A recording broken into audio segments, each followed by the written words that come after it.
बिस्मिल्लाहिर्रहमानिर्रहीम। अस्सलाम वालेकुम नाजरीन, इन्फो एट ताहिर में आपका होस्ट ताहिर अदीब बंदेशा आपकी खिदमत में हाजिर है। नाजरीन, बचपन से सुनते आ रहे हैं कि यहूदी एक सुर्ख गाय की तलाश में है। ऐसी गाय जो सुर्ख रंग की हो और गहरे रंग की हो, उसकी तलाश में है, ताकि उसे वो तलाश करके वो यरूशलेम में जबल जैतून के मकाम पर उसको ज़िबा करके दोबारा हैकल सुलेमानी की तामीर कर सकें।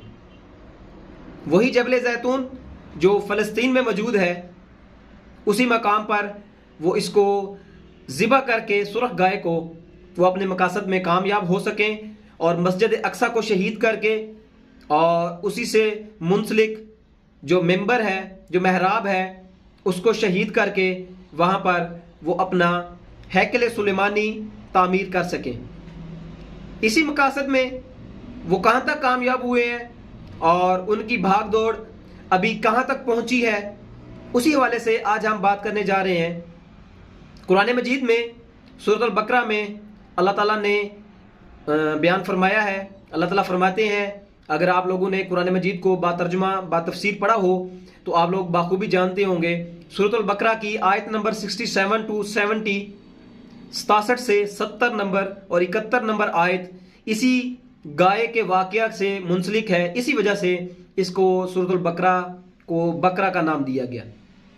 सूरत अल बकरा में अल्लाह ताला फरमाते हैं, उसका तर्जमा मैं आप लोगों के सामने पढ़ देता हूँ। बिस्मिल्लाहिर्रहमानिर्रहीम। और याद करो जब मूसा ने अपनी कौम से फरमाया, बेशक अल्लाह तुम्हें हुक्म देता है कि एक गाय ज़िबा करो, तो उन्होंने कहा कि क्या आप हमारे साथ मजाक करते हैं। यानी उन्होंने अल्लाह ताला के फरमान को झुटलाया। फिर मूसा अलैहिस्सलाम ने फरमाया, मैं अल्लाह की पनाह मांगता हूं कि मैं जाहिलों में से हो जाऊं। उन्होंने कहा, यानी यहूदियों ने, उस वक्त के बनी इसराइल के लोगों ने कहा कि आप अपने रब से दुआ कीजिए कि वो हमें बताएं कि वो गाय कैसी है। यानी उन्होंने उसकी निशानियों के बारे में दरियाफ्त किया कि वो गाय कैसी है। आप अपने रब से दुआ करें ताकि वो हमें बताए कि वो गाय कैसी है। अल्लाह ताला फरमाते हैं, कुरान मजीद में है कि फरमाया, वो एक ऐसी गाय है जो ना तो बूढ़ी है और ना बिल्कुल कम उम्र, बल्कि इन दोनों के दरमियान है। यानी दरमियानी उम्र में है, ना ही बहुत बूढ़ी है और ना ही बिल्कुल जवान है, उनके दरमियानी एज में है। तो वो करो जिसका तुम्हें अल्लाह हुक्म दे रहा है।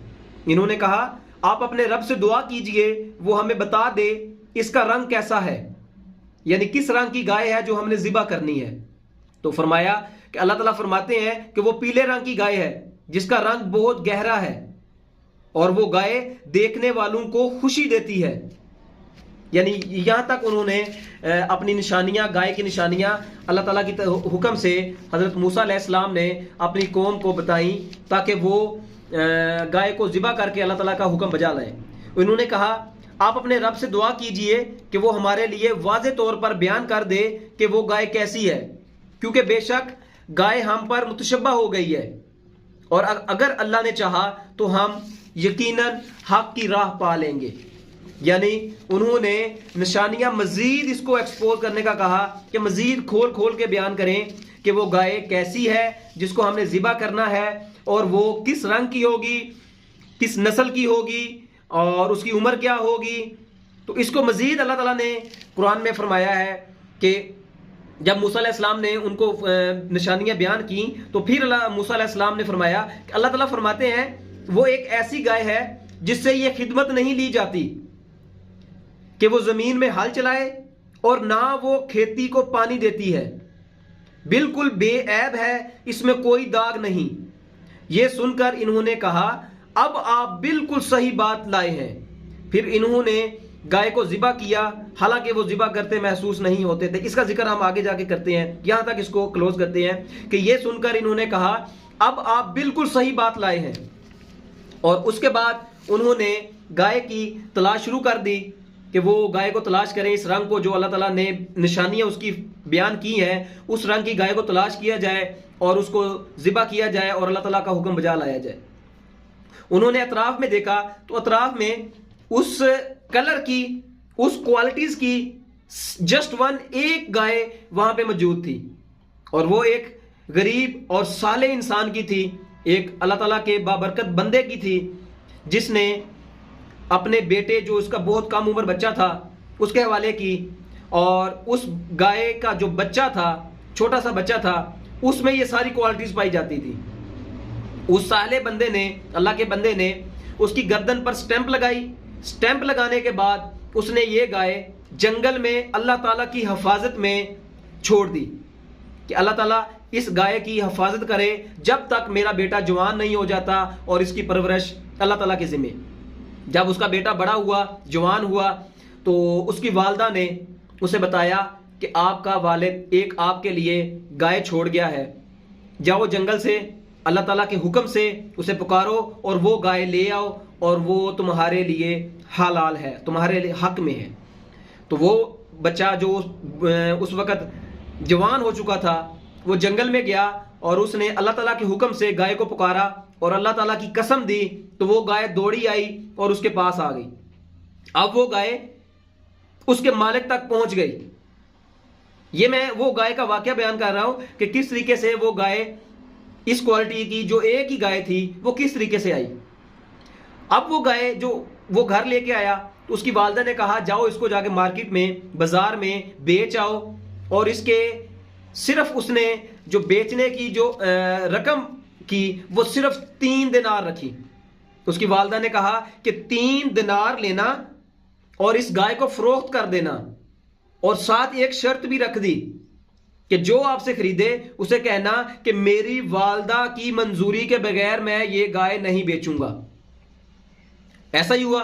उसने बाजार में 3 दिनार, क्योंकि उस वक्त मार्केट में उस गाय की कीमत, उस जैसी तमाम गायों की कीमत सिर्फ 3 दिनार थी, उसने 3 दिनार कीमत रख दी। अब वो गाय, एक फरिश्ता अल्लाह ताला के हुक्म से व्यापारी की शक्ल में मार्केट में आया, गाहक की सूरत में आया, और उसने वो गाय लेना चाही।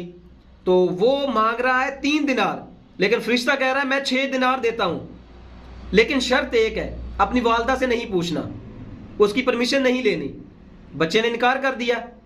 वो एक साले बंदे का बेटा था और खुद भी साले था, और एक बाबरकत और बापर्दा औरत का बेटा था। उसने वो 6 दिनार लेने से इनकार कर दिया। सिवाय वजह सिर्फ ये बनी कि उसने कहा कि मैं अपनी वालदा की इजाज़त के बगैर ये गाय नहीं फरोख्त करूंगा। घर आया, उसने सारा वाकया अपनी वालदा को बताया। वालदा ने कहा अब दोबारा ले जाओ मार्केट में, अब इस गाय की कीमत 6 दिनार रखना, और शर्त वही रखना कि मेरी वालदा की मंजूरी के बगैर मैं ये गाय फरोख्त नहीं करूंगा। दोबारा वैसे ही सीन हुआ। दोबारा फरिश्ता उसी शक्ल में, उसी व्यापारी, उसी गाहक की शक्ल में आया और उसने दोबारा कीमत लगाई। उसने कहा मैं 6 दिनार देता हूं, 6 की बजाय अब उसने कहा मैं 12 दिनार देता हूं। 6 तो वो मांग रहा है, उसने कहा मैं 12 दिनार देता हूं, लेकिन शर्त वही है कि अपनी वालदा की मंजूरी के बगैर आप ये गाय मुझे फरोख्त कर दो। बच्चे ने फिर इनकार कर दिया। अब बच्चा दोबारा फिर अपनी वालदा के पास आता है, तो वालदा समझ गई, क्योंकि वो एक साले खतून थी, वो समझ गई कि ये कोई व्यापारी नहीं है, ये अल्लाह ताला की तरफ से बिशारत आ रही है, अल्लाह ताला का फरिश्ता आ रहा है। तो उस वालदा ने अपने बेटे को कहा कि बेटा कल जब दोबारा वो व्यापारी आपके पास आए, तो आप उससे सिर्फ इतना पूछना कि ये गाय मैं अभी फरोख्त कर दूं या ना करूं। बेटे ने वैसा ही किया और दोबारा चला गया मार्केट में। मार्केट में जाके उसने वही कहा उस व्यापारी से कि आया कि मैं ये गाय फरोख्त कर दूं या ना करूं। तो उस व्यापारी ने समझ लिया कि इसकी वालदा ने इसे बशारत दे दी है कि ये मैं फरिश्ता हूं और मुझे पहचान गए हैं। तो फरिश्ते ने कहा कि आप ये गाय अभी फरोख्त ना करो, हत्ता कि आपके पास बनी इसराइल वाले आए, उन्हें फरोख्त कर देना, और उसकी कीमत ये रखना कि इस गाय की जो खाल है, इस खाल के अंदर बराबर समा जाने वाले बराबर कीमत की सोने हमें चाहिए, वो इसकी कीमत रखना। उन्होंने रख दिया।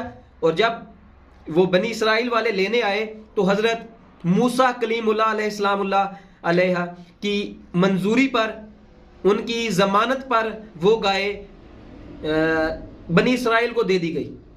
अब वो गाय लेके चले गए। जाके जब उन्होंने देखा कि इसको ज़िबा करना है, तो इसकी कीमत का अंदाजा लगाया।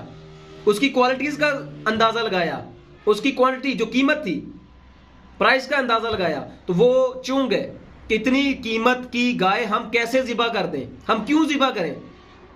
तो नाजरीन, उस वक़्त ज़िबा तो उन्होंने कर दी, उसी पर अल्लाह ताला ने कुरान में सूरत अल बकरा की आखिरी 71 का आयत का आखिरी हिस्सा इसी से रिलेटेड है कि कुरान में अल्लाह ताला ने फरमाया कि वो गाय को ज़िबा तो कर रहे थे लेकिन ज़िबा करते महसूस नहीं होते थे।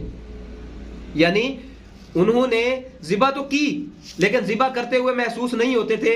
वजह क्या थी कि उनके जहन में आ गया था कि इस गाय की इतनी कीमत है, इतनी कीमत में हम ये गाय क्यों अल्लाह की राह में ज़िबा करें।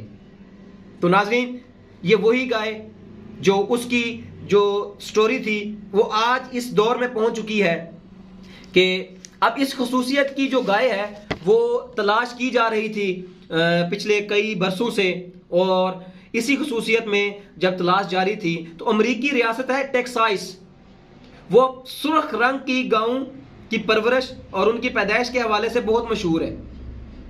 और वहां से यहूदियों ने 5 मुख्तलिफ गाय जो इन क्वालिटीज पर पूरा उतरती थी उन्होंने वहां से ली और उनकी देखभाल की, परवरिश की, उनको अपने हाथों पे रखा, मतलब उसकी के दिलो जान से उसकी उन्होंने हिफाजत की। और उनमें से 5 में से 4 जो गायें हैं वो उन क्वालिटीज पर पूरा उतरती हैं।